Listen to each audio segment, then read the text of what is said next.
নমস্কার। এই মুহূর্তের অত্যন্ত গুরুত্বপূর্ণ খবর, গোটা রাজ্য রাজনীতি তোলপাড়। কলকাতা হাইকোর্ট এমন একটা রায় দিয়েছে, বলা যেতে পারে একটা ঐতিহাসিক রায়।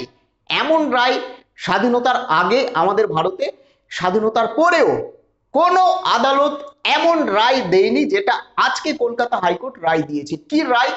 আমাদের রাজ্যে এসএসসি 2016 সালের পুরো প্যানেল বাতিল। 25,000 শিক্ষক এবং SSC group C group D পোস্টে যারা চাকরি করত, এসএসসিতে একাদশ দ্বাদশ এবং নবম দশম শ্রেণীতে যে সমস্ত শিক্ষক চাকরি পেয়েছিল 2016 সাল থেকে, অর্থাৎ 25,000 শিক্ষক তথা অশিক্ষক কর্মীর পুরো চাকরি বাতিল। শুধু চাকরি বাতিল নয়, 12% সুদ সহ পুরো বেতন ফেরত। যদি পুরো বেতন ফেরত দিতে না পারে সুদ সহ, তাহলে তাদের পুরো সম্পত্তি, টাকা পয়সা, ঘর বাড়ি জমি জায়গা যা আছে, পুরো সম্পত্তি 1 মাসের মধ্যে কলকাতা হাইকোর্টে অ্যাটাচ করতে হবে। অর্থাৎ পুরো সম্পত্তি সিজ করে নেবে। যদি দিতে না, শুধু সিজ করার পরেও তারা শান্তিতে থাকবে না। তারা কিভাবে চাকরি পেয়েছে, কার মারফতে চাকরি পেয়েছে, তারা যে এই ইল্লিগাল কাজ করেছে, তার জন্য তাদের জেল যাত্রা নিশ্চিত। এমনটাই রায় দিয়েছে কলকাতা হাইকোর্ট। 281 পাতার জাজমেন্ট। আমি হালকাভাবে সংক্ষিপ্ত আকারে সেই জাজমেন্টগুলো ব্যাস 2-3 মিনিটে আপনাদেরকে পড়ে শোনাচ্ছি। সারা দিন থেকে আমি জাজমেন্ট পড়ছিলাম, ফলত ভিডিও দিতে পারিনি। দেখুন, কোনো জাজমেন্ট না আসলে আমি কারো খবর শুনে কোনো ভিডিও দিই না। জাজমেন্ট শুনবেন, পা থেকে মাটি সরে যাবে। যাদের চাকরি বাতিল হচ্ছে বা যাদের চাকরি বাতিল হয়ে গেছে অলরেডি, এই যে 25,000 শিক্ষক তথা অশিক্ষক কর্মী, এদের যে চাকরি বাতিল হয়েছে, এই সমস্ত চাকরি প্রাপকরা এবং এসএসসি দপ্তর অর্থাৎ সরকার, তারা যাচ্ছে সুপ্রিম কোর্টে। এই মুহূর্তে তারা সুপ্রিম কোর্টে চলে গেছে এবং কালকে, আগামী কালকে এই রায়ের বিরুদ্ধে আবার সুপ্রিম কোর্টে মামলা দায়ের করছে। আর শুনবেন, আমি আগেই বলেছিলাম না যে পুরো প্যানেল বাতিল হবে, আগেই বলেছিলাম, কিন্তু এসএসসির কার্যকর্তা যার নাম রয়েছে সিদ্ধার্থ মজুমদার, তিনি বলছে যে এসএসসি 2016 সালে যে নিয়োগ হয়েছে, 4টি জায়গায় যে নিয়োগ, অর্থাৎ SSC group C group D post এবং 9, 10 এবং 11, 12, এই যে শিক্ষক তথা অশিক্ষক কর্মী চাকরি পেয়েছে, এই 25,000-এর মধ্যে মাত্র 5 থেকে 6,000 শিক্ষক তথা অশিক্ষক কর্মী ইল্লিগাল ভাবে রিক্রুটমেন্ট পেয়েছে। তাহলে কলকাতা হাইকোর্টের উচিত ছিল এই 5 থেকে 6,000 যারা ইল্লিগাল ভাবে চাকরি পেয়েছে তাদের নাম এবং ডিটেলস আমরা কিন্তু কলকাতা হাইকোর্টে দিয়ে দিয়েছি। তাহলে কলকাতা হাইকোর্টের উচিত ছিল, সেই বিচারকের উচিত ছিল, ডিভিশন বেঞ্চ, তাদের উচিত ছিল যে যারা ইল্লিগাল ভাবে চাকরি পেয়েছে শুধুমাত্র তাদের চাকরি বাদ দিত। পুরো প্যানেল কেন বাতিল দিয়েছে? অর্থাৎ এই যে 25,000 চাকরি বাতিল, এর মধ্যে কিন্তু অনেকে কিন্তু স্বচ্ছ প্রার্থী রয়েছে। স্বচ্ছ প্রার্থীদের চাকরি কেন বাতিল দিয়েছে কলকাতা হাইকোর্ট? এই এই বিষয়কে কেন্দ্র করে তারা সুপ্রিম কোর্টে যাচ্ছে এবং তারা কলকাতা হাইকোর্টের উপর আক্ষেপ প্রকাশ করেছে। তারা বলছে যে 5 থেকে 6,000 চাকরি ইল্লিগাল ভাবে হয়েছে, তাহলে শুধুমাত্র 5 থেকে 6,000 চাকরি বাতিল হতো, যেটা সিস্টেম বলে। 25,000 চাকরি কেন বাতিল দিয়েছে যেখানে স্বচ্ছ প্রার্থীরা রয়েছে, হয় এসএসসি গ্রুপ সি বা গ্রুপ ডি হোক বা নবম দশম শ্রেণীতে হোক, অর্থাৎ শিক্ষক কর্মী হোক? পুরো প্যানেল কেন বাতিল দিয়েছে? তার প্রত্যুত্তরে কলকাতা হাইকোর্ট কি দেখাচ্ছে দেখুন। তার ব্যাখ্যা হিসাবে কলকাতা হাইকোর্ট কি জাজমেন্ট দিচ্ছে যে পুরো প্যানেল বাতিল করতে কেন কলকাতা হাইকোর্ট বাধ্য হয়েছে। শুনবেন বিষয়টি, আপনিও বলবেন যে হ্যাঁ, কলকাতা হাইকোর্ট ঠিকঠাক রায় দিয়েছে, কলকাতা হাইকোর্ট ঠিকঠাক রায় দিয়েছে। কিন্তু তার মধ্যে আরেকটি রায় দিয়েছে যে 15 দিনের মধ্যে, অর্থাৎ ভোট শেষ হওয়ার পরে, আমাদের দেশে সারা ভারতে ভোট শেষ হওয়ার পর 15 দিনের মধ্যে আবার টেন্ডার প্রকাশ করতে হবে এবং আবার পুনর্মূল্যায়ন করতে হবে। অর্থাৎ যাদের চাকরি যাচ্ছে তাদের একটা সুযোগ থাকছে, আবার তাদের ইন্টারভিউ দিতে হবে এবং তারা যদি যোগ্য হয়, যে হ্যাঁ তারা যোগ্য, নিজেকে যোগ্য হিসেবে প্রমাণ করতে পারে, তাহলে তারা আবার চাকরি পাবে। কিন্তু সেই স্কুলে চাকরি পাবে কি পাবে না, সেই বিষয়টা আমি এখনো পাইনি। জাজমেন্ট আরো আসছে, আমি পড়ছি আস্তে আস্তে, আমি আবার পরের ভিডিওতে দিচ্ছি। অর্থাৎ 15 দিনের মধ্যে আবার তারা নিয়োগ পাবে স্বচ্ছ প্রার্থীরা এবং 1 মাসের মধ্যে যারা ইল্লিগাল ভাবে চাকরি পেয়েছে কারা ইল্লিগাল বলতে কাদেরকে উল্লেখ করেছে, যারা মেয়াদ উত্তীর্ণ, বলা যেতে পারে after expiry of panel appointment. এই যে এই সিস্টেমে যারা মেয়াদ উত্তীর্ণভাবে চাকরি পেয়েছে তাদেরকে 12% সুদ সহ পুরো টাকা ফেরত দিতে হবে 1 মাসের মধ্যে, না হলে পুরো সম্পত্তি বাজেয়াপ্ত করবে কলকাতা হাইকোর্ট। এমনটা কিন্তু রায় দিয়েছে।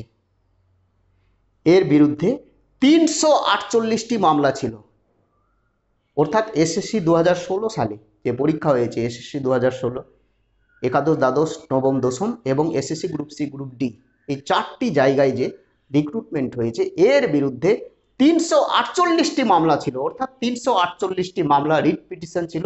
তাদের সমস্ত বিষয় দেখে, সিবিআই এর সমস্ত বিষয়গুলো দেখে তারপরে কলকাতা হাইকোর্ট পুরো প্যানেলটাকে বাতিল করেছে। কিন্তু কলকাতা হাইকোর্ট ব্যাখ্যা হিসাবে দিয়েছে যে পুরো প্যানেলটা কেন বাতিল, শুধুমাত্র যারা ইল্লিগাল ভাবে চাকরি পেয়েছে তাদের চাকরি বাতিল দেওয়া উচিত ছিল। কিন্তু কলকাতা হাইকোর্ট পুরো প্যানেল কেন বাতিল করেছে তার ব্যাখ্যা হিসাবে কি দিয়েছে, আমি হালকাভাবে বলছি, আমি বেশি সময় নষ্ট করব না।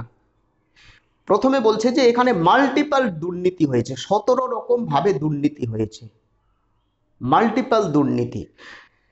তো তো যাই হোক, 17 রকম ভাবে কি কি 17 রকম রয়েছে, কি কি প্রকার রয়েছে, কিভাবে মাল্টিপল দুর্নীতি হয়েছে। প্রথমে হচ্ছে ওএমআর সিট জালিয়াতি করা হয়েছে, অর্থাৎ শূন্য পেয়ে চাকরি পেয়েছে প্রচুর সংখ্যক শিক্ষক তথা ও শিক্ষক কর্মী রয়েছে। ওএমআর সিট জালিয়াতি, ওএমআর সিট ম্যানিপুলেশন যাকে বলে। 3কে 53 করা হয়েছে, ব্যাখ্যা দিচ্ছে যে কেন পুরো প্যানেল বাতিল। তারপরে এক্সেস অ্যাপয়েন্টমেন্ট হয়েছে, তারপরে হচ্ছে নন লিস্টেড ক্যান্ডিডেট অ্যাপয়েন্টমেন্ট দেওয়া হয়েছে, অর্থাৎ লিস্টের নাম নেই তারাও কিন্তু চাকরি পেয়েছে। র্যাঙ্ক জ্যাম করা হয়েছে। তারপরে হচ্ছে after expiry of panel appointment. আর সব থেকে বড় বিষয় হচ্ছে সুপার নিউমেরিক পোস্ট ক্রিয়েট করে যারা চাকরি পেয়েছে তাদের চাকরি তো যাচ্ছে, পৃথিবীর কোনো শক্তি আটকাতে পারবে না। এবং সুপার নিউমেরিক পোস্ট কারা ক্রিয়েট করেছে, কোন আধিকারিক, এসএসসির কোন আধিকারিক সুপার নিউমেরিক পোস্ট ক্রিয়েট করেছে, তাদের প্রত্যেককেই সিবিআই তদন্তের নির্দেশ, এবং তারা প্রত্যেকে জেল যাচ্ছে 100% নিশ্চিত। তারা প্রত্যেকে জেল যাচ্ছে যাদের সই রয়েছে, সিগনেচার রয়েছে সুপার নিউমেরিক পোস্টের পক্ষে, যারা সুপার, যে সমস্ত আধিকারিক বা নেতা মন্ত্রী সুপার বা যার নির্দেশে, যার সিগনেচারে, যার হস্তাক্ষরে, যার সয়ে সুপার নিউমেরিক পোস্ট ক্রিয়েট করা হয়েছে, তার বিরুদ্ধে সিবিআই তদন্তের নির্দেশ, এবং 100% এটা ইল্লিগাল এবং তারা জেল যাচ্ছে। এটা চাকরি পিসিং অ্যান্ড পিসিং, আমি আগেই বলেছিলাম।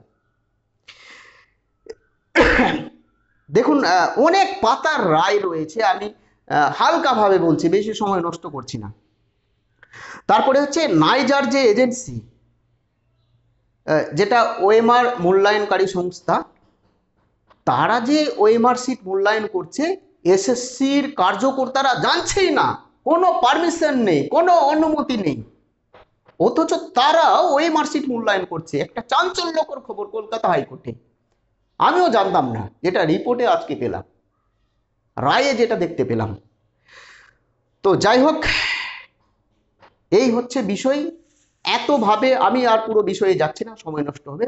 17 রকম ভাবে দুর্নীতি হয়েছে।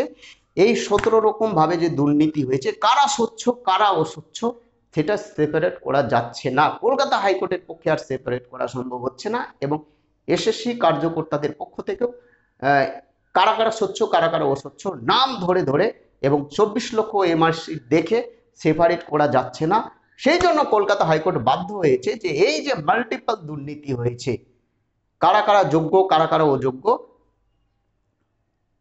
সেই বিষয়টা সেপারেট করতেই পারছে না কলকাতা হাইকোর্ট তথা সিবিআই এবং এসএসসি দপ্তর। হলো তো পুরো প্যানেল বাতিল করতে বাধ্য হয় বিচারকরা। শুধু তাই নয়, যখন মেরিট ক্রিয়েট করা হয়, প্রথমে জেনারেল থাকে, জেনারেলের মধ্যে আপনারা প্রত্যেকেই জানেন, জেনারেলের মধ্যে এসসি এসটি ওবিসি হ্যান্ডিক্যাপ সবাই থাকবে, কিন্তু সেই সিস্টেম মানা হয়নি, সেই সিস্টেম মানা হয়নি। অনেক বিষয় রয়েছে, আমি আবার পড়ে দিচ্ছি, এত বড় ভিডিও আমি দিই না। যেহেতু এই মুহূর্তে জাজমেন্ট আমি হাতে পেয়েছি, 281 পাতার জাজমেন্ট আমি হালকাভাবে পড়ছিলাম, যেইটুকু বুঝতে পেরেছি আমি আপনাদের সামনে তুলে ধরলাম, এবং পরের জাজমেন্ট কি কি লেখা রয়েছে আমি আবার আপনাদের সামনে তুলে ধরছি।